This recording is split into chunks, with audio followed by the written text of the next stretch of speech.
North Vietnam was smaller, poorer, and massively outgunned. The United States had jets, tanks, and nuclear weapons.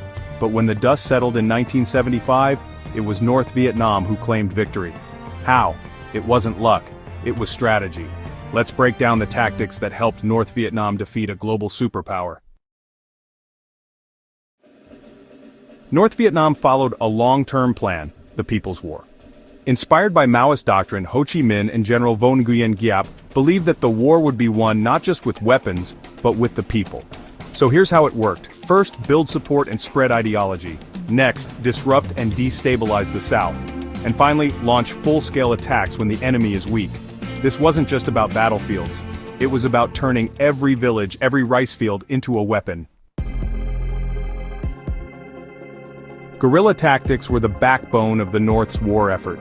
The Viet Cong, South Vietnamese communists backed by Hanoi, blended into civilian life. They didn't wear uniforms, they didn't follow rules, they ambushed United States patrols, planted explosives, and disappeared into the jungle. To the Americans, the enemy was everywhere, and nowhere.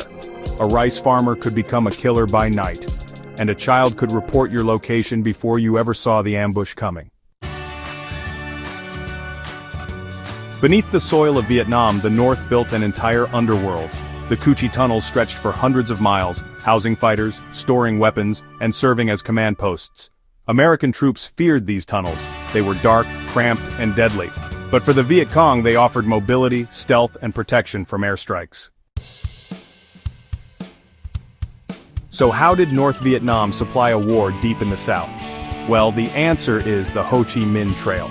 It was actually a network of jungle routes running through Laos and Cambodia.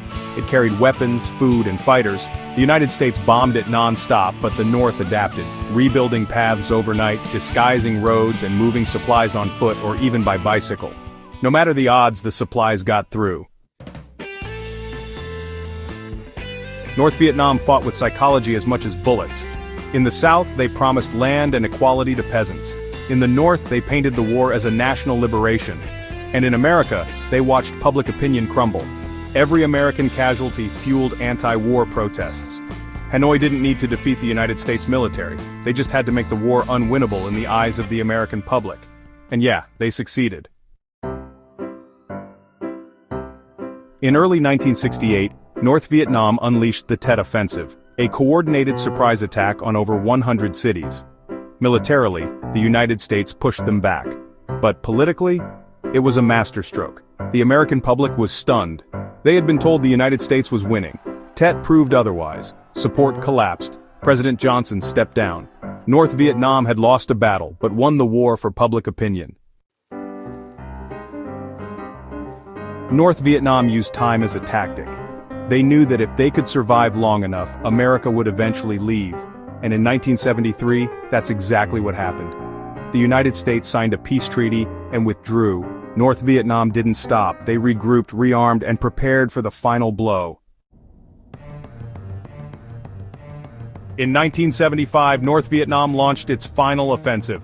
With no United States troops left to defend the South, the ARVN collapsed. On April 30th, tanks rolled into Saigon. The war was over. Against the odds, North Vietnam had won, not through superior firepower, but through endurance, intelligence, and strategy.